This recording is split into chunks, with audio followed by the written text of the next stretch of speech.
This is a Nirona 66 portable gramophone that I've recently acquired. As you can see, it is quite nice.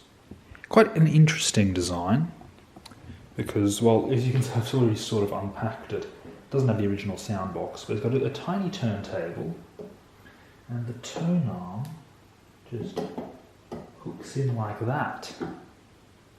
Yeah, you take the tone arm out and place it in here when you travel. The sound box originally would have fitted in here, but now I've just got the box to put it in, and you just sort of shove it in somewhere.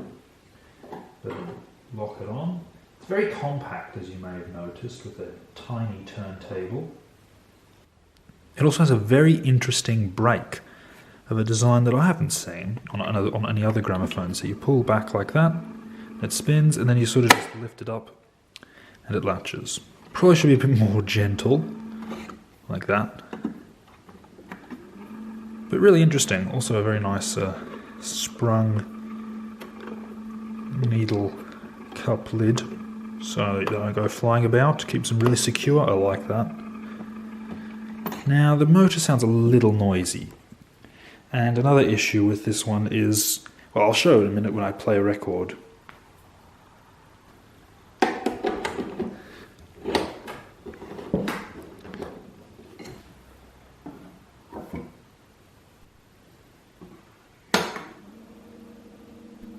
Now, I know you've already spotted the issue, but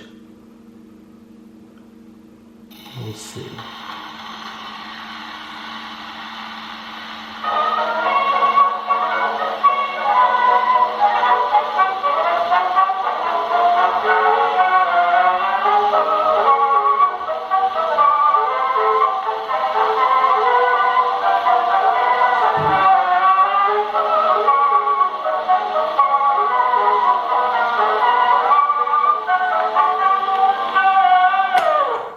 Seems I picked about the worst record I could to demonstrate this, but it's playing too fast, and whatever I do with the speed adjuster doesn't really have much effect. Also, it's a little stiff.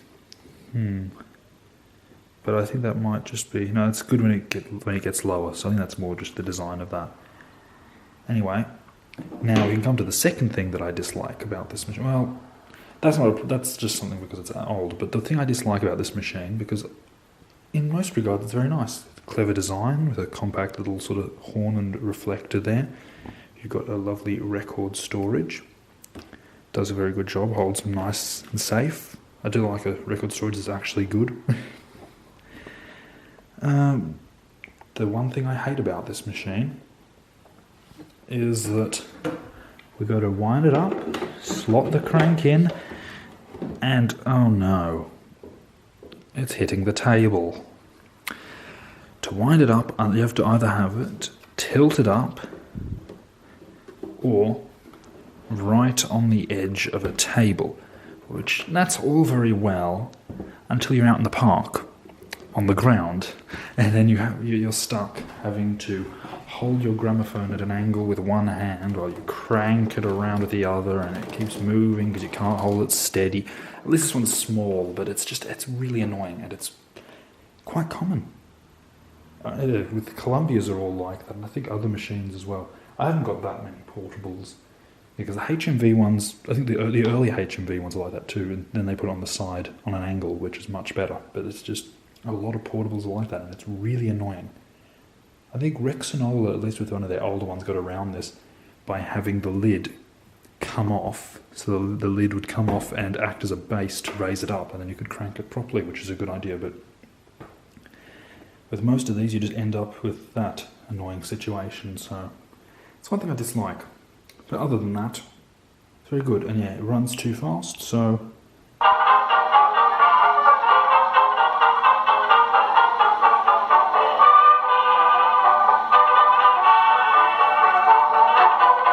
if you're unsure about it playing too fast, that was pretty clear.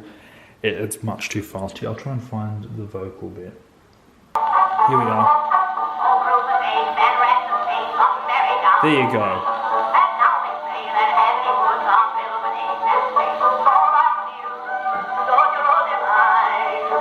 That's pretty obvious it's going much too fast, and I think that was the slowest I could get it to go, so it's really in need of some adjustment. So here we are with the Nirona 66 portable in the shed, and because I'm lazy and I suppose don't have that much time, I wanted, rather than doing a full overhaul, I want to just do a quick and hopefully not too dirty service. And in saying that, I'll probably get changed because I don't want to ruin my hoodie. But yeah, open it up and just oil everything a bit and adjust stuff. Well, now that I'm in the white t-shirt that I already ruined with grease when I was working on the Chenny, yeah, sorry I haven't got back with that. I still haven't got this metal for the springs. I think I'm just going to have to use spring steel, whatever spring steel I can find. Because apparently I took him to a spring shop and apparently there's some weird metal. He couldn't figure out what they were. So, yeah, not sure if I'll be able to source that. So, yeah, sorry about that. It's going to take a while to get back to, but anyway, back to this. I can begin dismantling.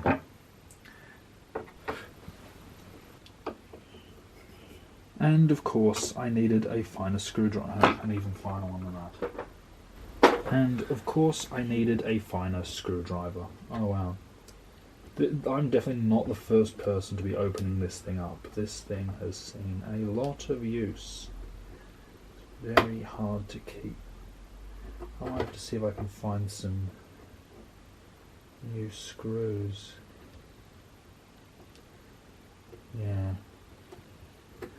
Oh, I'll do this all off camera because it's going to take a while, as usual.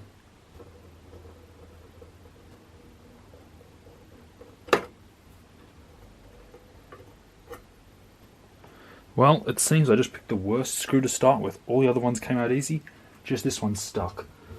So I'm going to have to try and use some pliers and just maybe yank it out because turning it is not getting anywhere.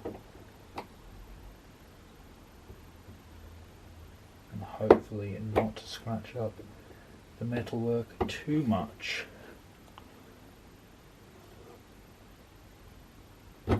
There we go. So I might have to get a bigger screw or fill that hole in or just not put anything in it for now. So is that everything or is there... No, it's still... So what am I doing wrong? Oh. That screw probably needs to come out too. No? Oh, of course. I left the crank in. Idiot me. Oh, and I didn't film that at all. I was getting a screw out of here, and I got it out, and it's a wood screw. So yeah. Oh, and the battery's always running down. I thought I charged it recently. Anyway, I left the crank in, so that's why it wasn't coming out. Yeah, because I am a real... Well, it wouldn't be a too many interest repair video if the battery didn't go flat at some point in filming. So now with the screws removed, we can hopefully remove the motorboard. Well, I think I'll just be able to get it past the... Actually, maybe I should tilt it this way. Let's see.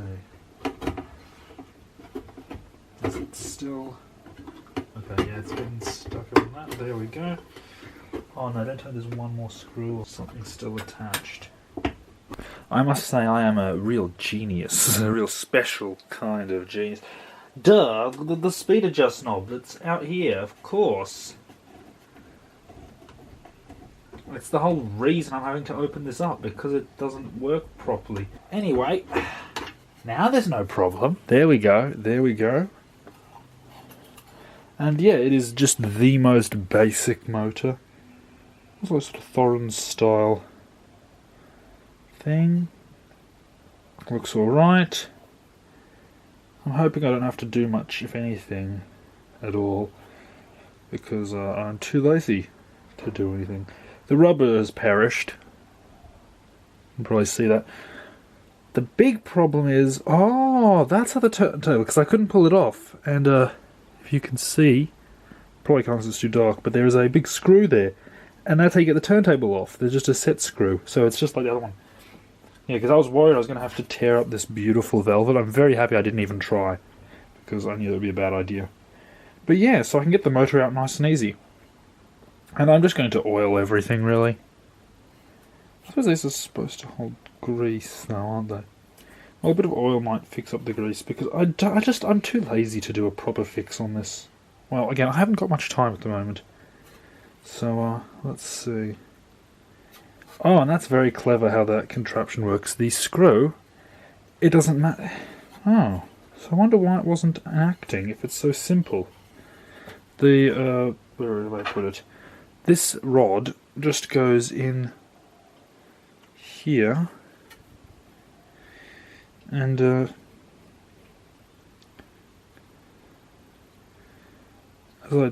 it gets tightened, the lever goes in.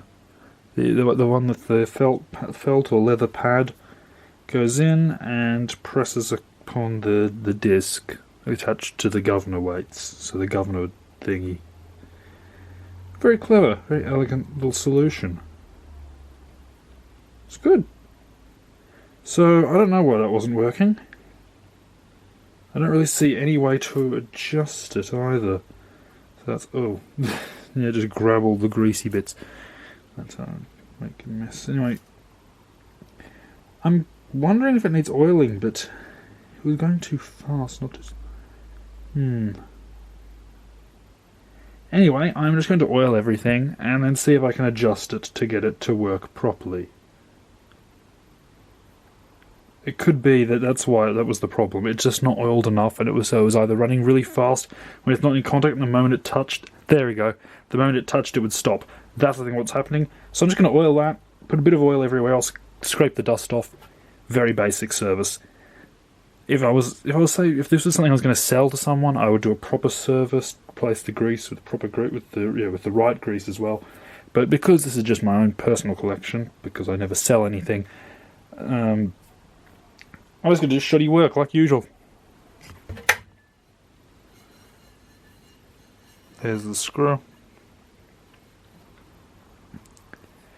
And what is really just a new level of laziness, I'm not even going to unscrew this motor from the motor board. Well, partly because these rubber washer things here are already cracked and will probably just crumble if I did that. Also, it'd just be more work. But I don't have any rubber washers to replace them with, not of the right size. And I'm probably going to make some at some point. Ben78's YouTube channel, he did a good quick little video on how you can make washers yourself, and I do need to do that with a few things, so I'll need to buy some rubber at some point. And I'll probably do that with this. But for now, I'm just going to leave it as it is and scrape the dirt out without removing it, because it's just another thing I will screw up and damage something with. Because I have so much faith in my own abilities. Oh well. I'll just do this little tedious job.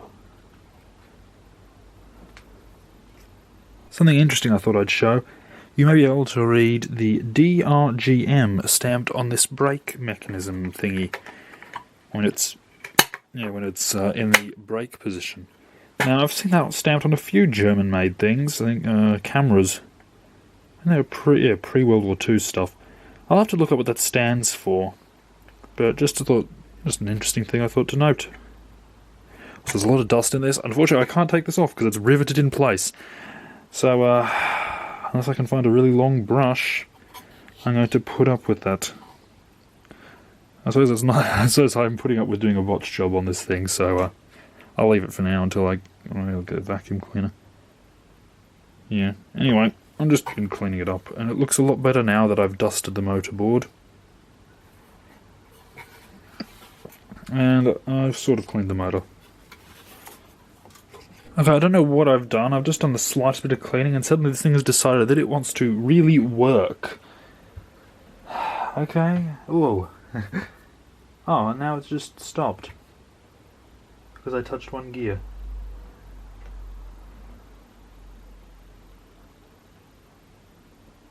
Bizarre. Utterly bizarre. May it just run out at that moment. Anyway, it's just more cleaning. Oh yeah, I just cleaned the governor disc thing. So yeah, it's just cleaning. I'm not even going to bother showing it. And I say that all the time and then do a, what you call it, a montage. There we go, I finally remembered it. But no, I'm not going to do that, because I can't bother trying to find another song and filming all that, because it's not even that interesting. Okay, having given it the most basic cleaning ever, I'm going to just add a little bit of oil. Now the main thing that I need to oil is, of course, the governor pad. So just drip oil in there, probably more. You really want to soak it because it's going to be constantly rubbing. And there's not really any need to put any oil on the pad, it's going to get heaps on it. Now the question is, can I get oil into the pivots? Well, probably have to unscrew them open first, or I could just pour oil in like that, which is probably going to be my tactic, because the word of today is lazy, or quick and dirty, which is pretty apt for this. But I'm impatient today, and I just want to get this done. So, oh, that's the needles, if you're wondering what that noise is. But yeah, I just want to get this done because I've got such a huge list of projects and currently not so much time, and the very little time I do have I waste, so just try and get things done. I always end up talking about nonsense, don't I? I hope it's not too annoying. But yeah, I think the only problem was the governor pad. I can't think that anything else was holding it up. It all seemed pretty good. So I'll wind it up a bit and we'll see what happens. Actually, I can just get a record now. Once I put the turntable back on, I can just get a record and we'll play it and see what happens. So, oh, actually, no, I think it'll do. I think it'll work. I think it'll work. So, that's what we'll do.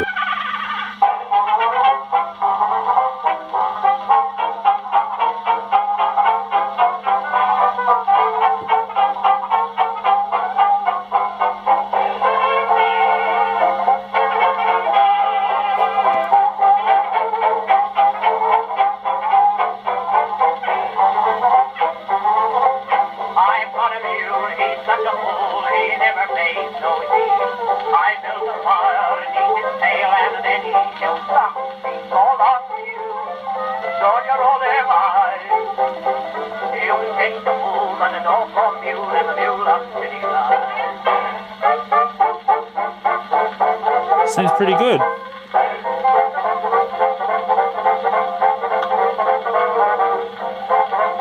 So there you go. I think that's really nice, and we're going to make it go.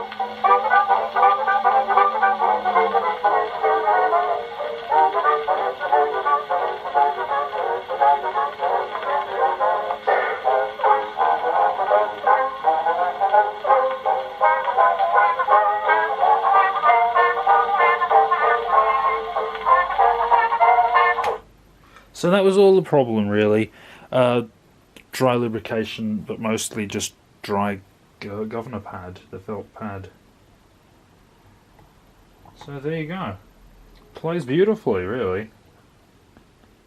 And I must say, this very basic speed adjuster, it's just a screw that goes in the side, gives you so much adjustment. You can make it go so much faster and slower than most, where you have a limited range of movement. Although it is annoying that it doesn't have a pointer or anything. I'll be constantly adjusting it to get it just right, which is impossible. Because my mental idea of it's just the right speed doesn't exist. It's always going to sound off, even when it isn't. Anyway, I suppose it's time to stick it back in its case, because I'm going to be saying time this, time that again, because that's what I do all the time. But yeah, that's it. That's all I'm going to do. I do need to fix the handle. There's lots of things that should be done if you wanted to get it perfectly working. I'm just going to tie string and tie up the handle with some string or something, or ribbon or something to hold it together or something. Or maybe even just unpick this one and just make a cloth handle. We'll see. But yeah, it's a beauty. It's not perfect shape. It's missing its transfer and everything. I think I've probably already mentioned that, but I don't remember because I filmed its start a week or two ago now. Oh, actually, I think it was a week ago. I'm rambling, so let's cut it off here. And I was going to snap my fingers, but I can't. snap. And there you go. One of, if not really, in my opinion, the most compact of the actually practical portable gramophones. I know there are smaller ones, like the Mickey phone, but that really is reaching an absurd level of portability that has no benefit when you have to carry a stack of these to use it. So with that said, I'm going to play a record. I'll have to adjust the speed again because you have to remove the knob, but oh, that is definitely way too fast. The speed knob's bent. I think that's my fault.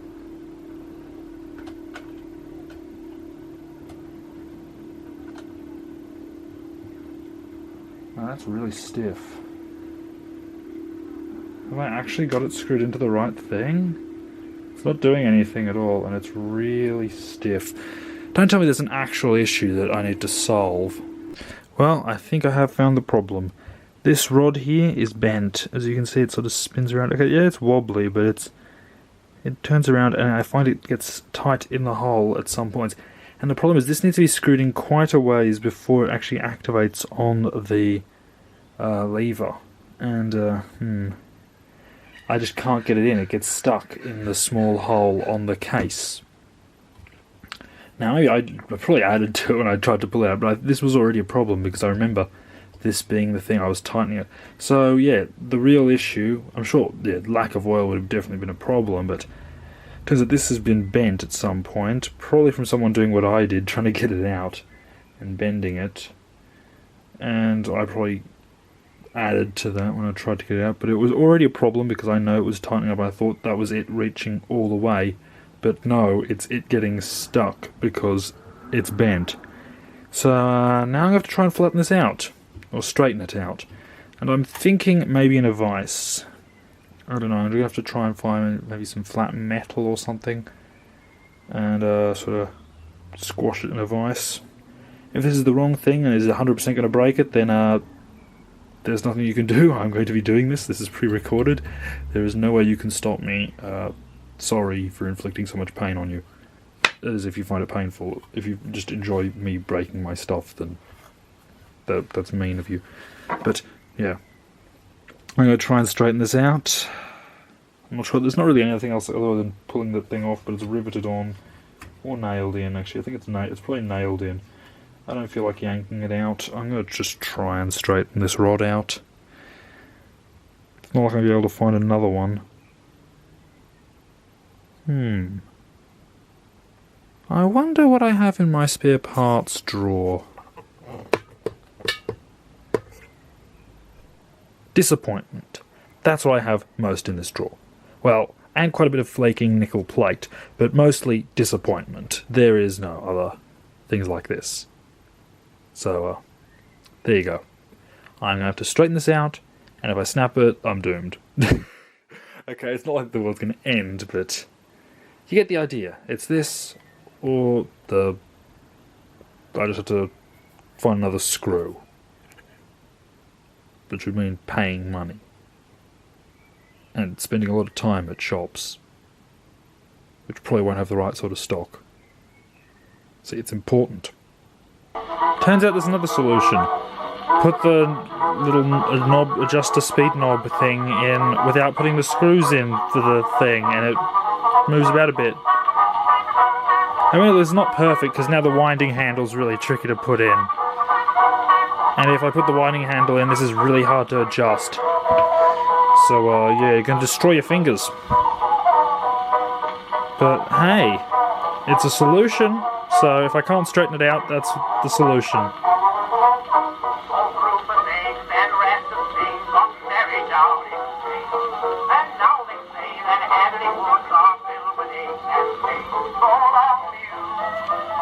Okay, so here is what is honestly a pretty terrifying solution. As you can see, I am sticking in a vise, and because I couldn't find, because I don't want to ruin it with the rough jaws, well, I've got the masonite, but it's too soft. I tried that and it didn't do anything.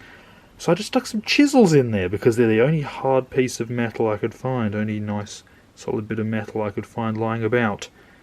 So yeah, I'm going to be tightening this, and if it'll focus you will see the thread is in between the two flat bits of the chisels. It's not a great idea, but it's all I can think of, and I'm going to be very careful. So hopefully I won't break anything, or break myself. Okay, well here goes the screw.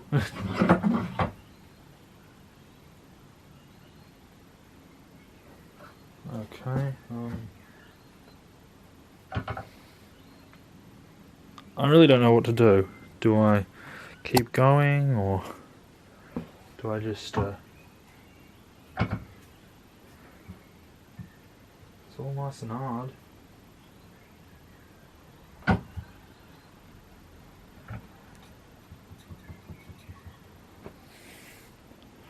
I don't want to completely squash the thread out or anything.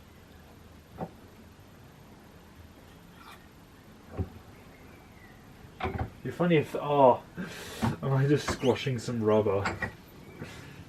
There. Yeah, I've just put a flat spot on the thing, but it's not too bad. Let's see. How are we looking?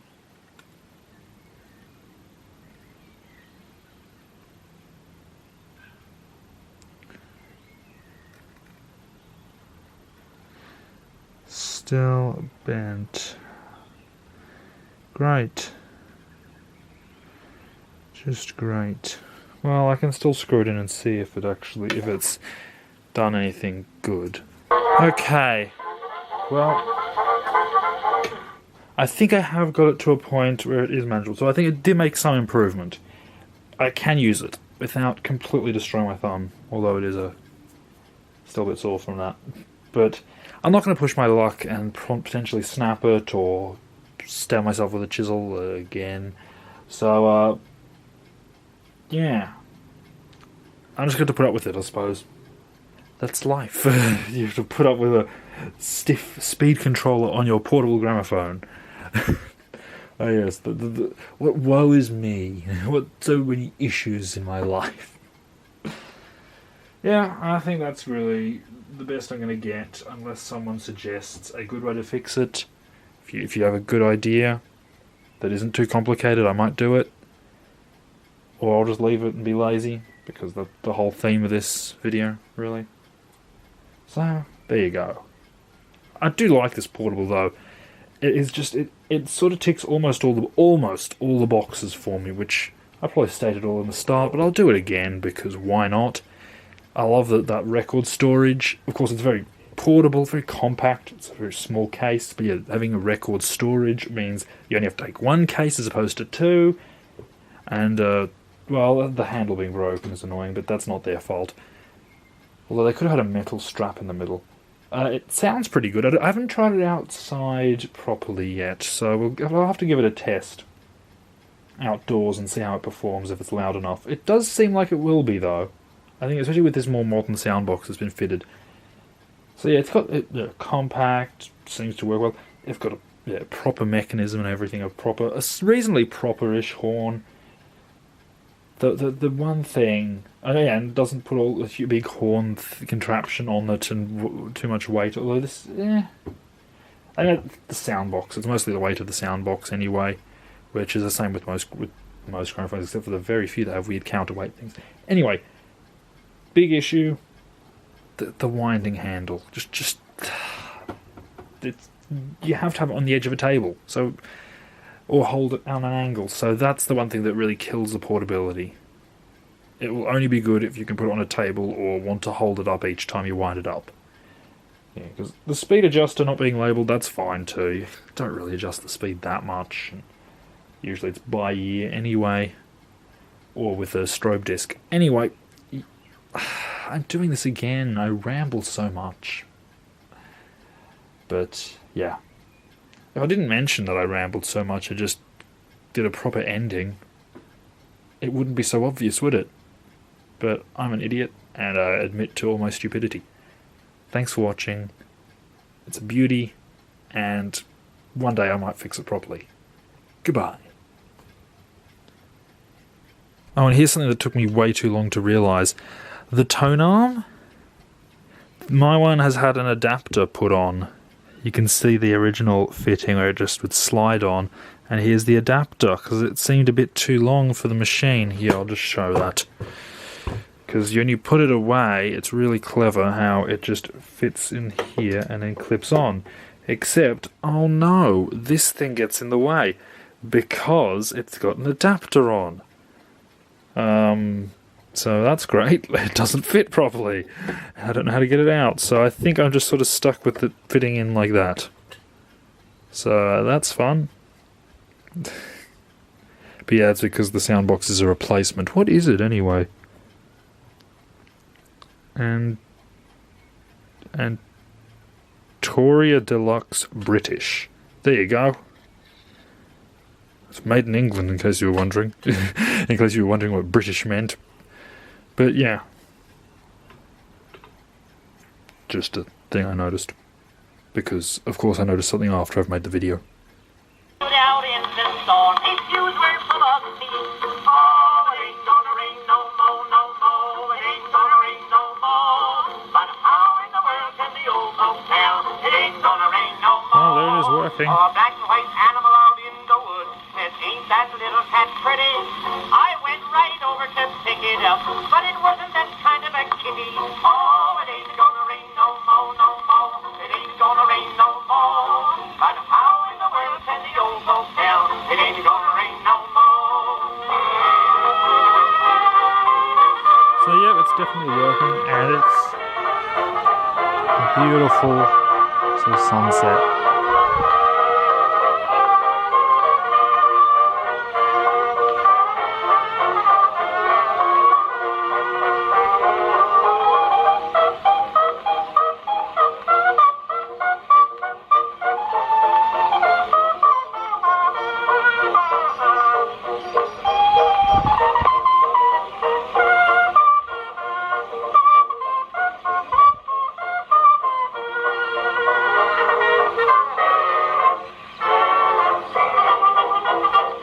Well, it's certainly got enough volume.